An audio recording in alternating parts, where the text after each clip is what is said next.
Je me rappelle d'une matinée, c'est le fondateur de My Jolly Candle qui m'explique qu'il n'arrive pas à créer assez de contenu pour ses campagnes. Et le soir, ils amènent Bernard Arnault au bureau et il me dit, il y a un problème, c'est qu'en plus du coût Facebook, il y a le coût de production du contenu. Donc je me dis, si j'ai un dropshipper et j'ai Bernard Arnault qui me pose la même question, il doit y avoir quelque chose à faire.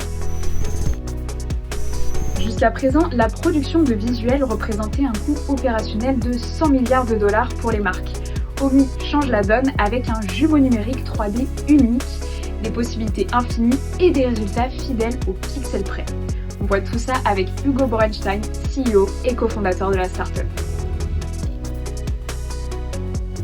J'ai commencé ma carrière chez Meta. J'ai été le chef de cabinet de Laurent Soli, qui était un VP de Meta pour l'Europe. Pour te donner une idée de la progression de la boîte pendant que j'y étais, quand je rejoins Meta à Paris, ils sont 15, 3000 dans le monde. Et quand je quitte Meta, on est 300 à Paris et 60 000 dans le monde. On a connu la construction de Meta, l'acquisition d'Instagram, l'acquisition de WhatsApp. C'était pas le Meta d'aujourd'hui, c'était un Meta de construction. Le premier truc qu'on te disait quand tu rejoignais Meta, c'était tu es un entrepreneur. Évidemment, Meta est un vivier de talents en intelligence artificielle centrale. C'est sans doute la plus belle équipe du monde de recherche en IA. C'est des gens normaux, des très beaux cerveaux, très brillants. Moi, je me souviens d'une discussion avec un chercheur en intelligence artificielle qui me montrait un modèle qu'il avait écrit qui permettait d'inverser des sets de données. Il avait mis ça dans un système de Tesla qui permettait à la Tesla de dire que la route c'était le trottoir et le trottoir c'était la route. Tu peux pas mettre ça en open source, il peut y avoir une utilisation malicieuse, néfaste de ça. Et il me regarde et il me dit, mais toi t'as rien compris à la recherche. Je vais le mettre en open source pour que quelqu'un trouve la solution au problème que j'ai posé. Je retiens deux choses. Premier, la culture du feedback. D'abord le feedback client. Tu écoutes ton marché, tu dois écouter ton équipe. Et ton équipe entre elles doit s'écouter et doit travailler pour ton utilisateur. Le deuxième, c'est la prise de risque. Dans la phase de construction, de conquête de Meta, on a pu prendre beaucoup de risques. Alors ça allait du niveau top management. Nous, au niveau comment est-ce qu'on arrive à faire onboarder François Hollande qui déteste les plateformes en manipulant pour le forcer à venir ouvrir son compte Instagram.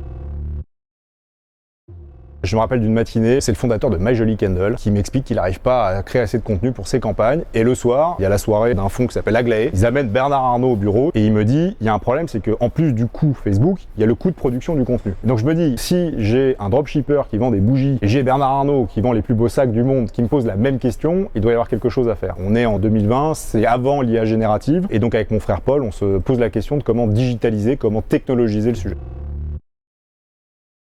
C'est un family business, puisqu'on travaille avec mon frère, qui lui est notre CTO, moi je suis le CEO d'Omi. Il n'y a pas plus confortable que de bosser en famille, moi je trouve. Quand il y a un différent, tu te parles, tu le mets pas sous le tapis, tu habilles pas ton retour, tu lui dis ça me va pas, ou il te dit ça me va pas. Lui c'est le tech guy, et puis moi je suis le business guy. Ça fait une complémentarité qui fait Omi, c'est-à-dire un produit qui est très avancé, et puis une commercialisation plutôt réussie. Omi, c'est une technologie de jumeaux numériques. On prend un produit physique et on le transforme en objet 3D. Un objet 3D, ça a la même forme que le produit physique, les mêmes textures, la même géométrie, le même branding. À partir de ce produit, on a un service qui est l'app Omi, dans lequel les marques peuvent créer des photos, des vidéos. Quand tu es une marque, si tu veux exister, tu as besoin de faire du contenu tout le temps. À partir de ce twin, tu peux créer des photos, des vidéos. La différence entre la 3D et la 2D, la GenAI, la photographie, toutes les autres technologies, c'est le niveau de qualité et de réalisme. Si je te montre un contenu Omi à côté d'une photo du même produit, tu ne seras pas capable de dire si c'est une photo ou si c'est un rendu 3D. Le cœur de la technologie n'a pas changé depuis le début, c'est un jumeau numérique, c'est vraiment notre spécialité. La façon dont on le construit, effectivement, c'est toujours du scanning. Tu as des technologies d'IA qui permettent de construire ton objet en 3D, puis tu as aussi de l'infographie classique.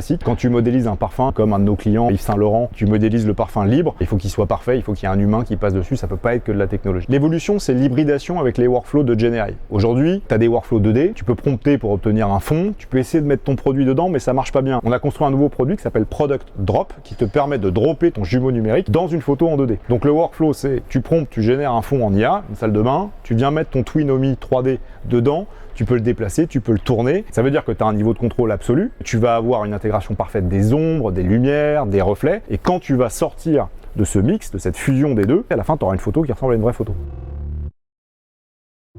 On a eu une année 2025 franchement exceptionnelle, on est super fiers. C'est une année pivot pour nous, charnière. Elle est marquée par une super forte commercialisation de la solution. On est rentré en contrats globaux en MSA avec LVMH, L'Oréal, Shiseido, Estée Lauder, Nestlé, plein d'autres. On a internationalisé le business Omi et on a notamment une super forte croissance aux États-Unis. C'est que le début, il reste tout à faire, mais c'est quand même un pivot pour nous dans la trajectoire commerciale d'Omi.